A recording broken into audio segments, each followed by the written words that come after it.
भारत जोड़ो यात्रा आज श्रीनगर में समाप्त हुई। चलना खत्म हुआ। कल मेन फंक्शन है हमारा। मुझे बहुत कुछ सीखने को मिला, बहुत कुछ समझने को मिला। लाखों लोगों से मिला, बातचीत की। मेरे पास शब्द नहीं है आपको समझाने के लिए। यात्रा का लक्ष्य भारत को एक करने का था, जोड़ने का था। जो नफरत फैलाई जा रही है, हिंसा फैलाई जा रही है, उसके खिलाफ हमने यात्रा की और जबरदस्त रिस्पांस मिला है। सच बताऊं तो कोई एक्सपेक्ट नहीं कर रहा था कि ऐसा प्यार भरा रिस्पांस मिले। हिंदुस्तान की जनता का जो रेजिलियंस है, जो स्ट्रेंथ है, वो डायरेक्टली दिखने को मिली। महंगाई और बेरोजगारी के मुद्दे हमने उठाए।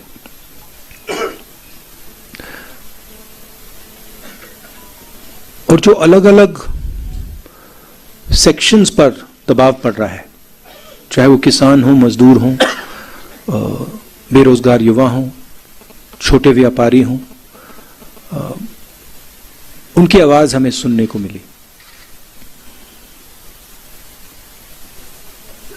मेरे लिए पर्सनली बहुत अच्छा एक्सपीरियंस रहा। शायद मैं कह सकता हूं मेरी जिंदगी का सबसे गहरा और सबसे सुंदर एक्सपीरियंस रहा है। मैं सबको धन्यवाद देना चाहता हूं, देश की जनता को, आपको, जो हमारे साथ चले, भारत यात्री, बाकी लोग, सीआरपीएफ के लोग, पुलिस के लोग जिन्होंने हमारी मदद की, सबको मैं धन्यवाद देना चाहता हूं। इस यात्रा ने एक अल्टरनेटिव विजन दिया है। बीजेपी आरएसएस ने एक विजन दिया है, नफरत भरा,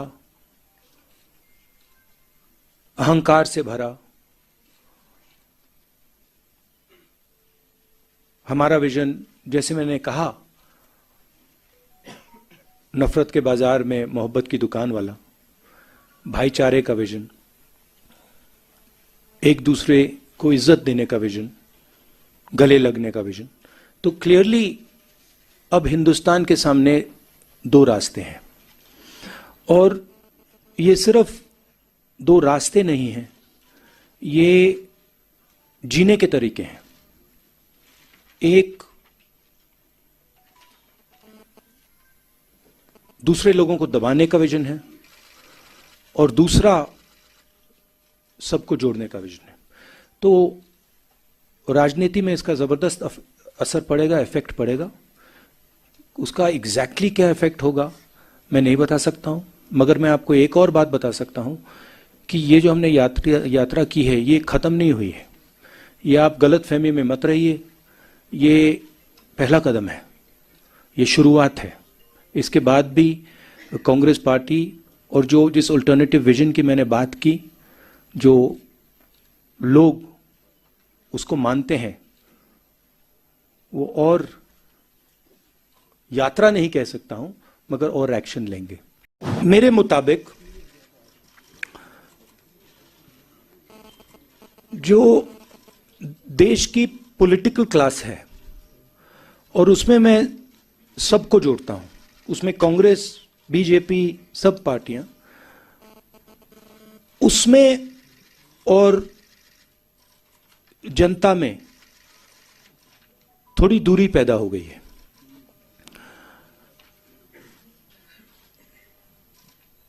पूरा का पूरा कम्युनिकेशन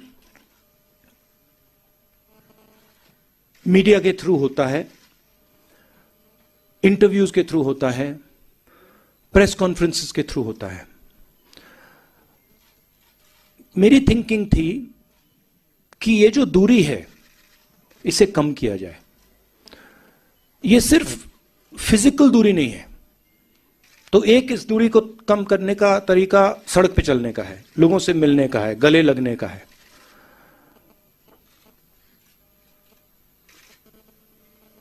दूसरी दूरियां भी हैं।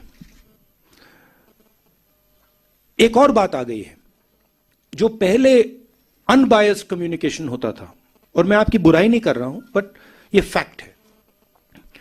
जो पहले अनबायस्ड कम्युनिकेशन होता था, चाहे वो इंटरव्यूज हो, प्रेस कॉन्फ्रेंसेस हो, अब उसमें एक बायस सी आ गई है। तो जो फोकस मीडिया को ऑपोजिशन पे देना चाहिए वो देती नहीं है, और जो हम बोलते हैं उसको ट्विस्ट कर जाती है। तो मुझे लगा कि एक नए तरीके का पॉलिटिकल विजन की जरूरत है, और मेरे माइंड में यह पहला कदम है। और फ्रैंकली मैं बताऊं तो यह छोटा कदम है। मेरे माइंड में इससे ज्यादा गहरे कदम हैं जो जिनके बारे में मैं सोच रहा हूं। ईस्ट वेस्ट के बारे में देखते हैं। I think it is what the RSS and BJP are doing across the country is attacking the institutional framework of this country. Whether it is parliament, whether it is assemblies, whether it is the judiciary, whether it is the media, all institutions are being attacked and captured by the BJP. What you are seeing in different parts of the country and in Jammu and Kashmir are a result of that assault on the institutional framework. Okay? The reason, one of the main reasons we have taken the Bharat Jodo Yatra is because when we talk in parliament, our mic is shut off. So frankly, being a member of Lok Sabha means nothing. I can sit there, I can raise my hand and say, I want to talk about Notbandi. You can't. I want to talk about GST, you can't. I want to talk about China, you can't. I want to talk about democracy in India, you can't. So this is not only going on in Jammu and Kashmir. It is happening in Jammu and Kashmir, but it's happening all across the country. And it's happening in different ways in different parts of the country. We've lost government after government after government after winning elections. We won the election in Madhya Pradesh and our government disappeared. Right? So this is a way of operating that they have. I want to talk today to my friends in the media. Look, I always I appreciate the work that you are doing in the media. I watched you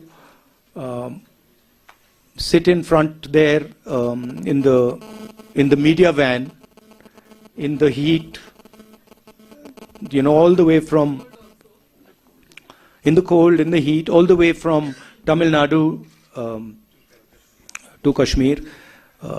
And I'd like to thank all of you. You have played a very important part.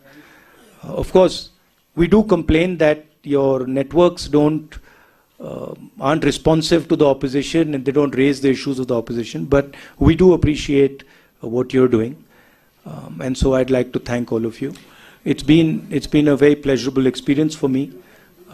The whole yatra, also my conversations with you, the press conferences I have with you, they're always fun.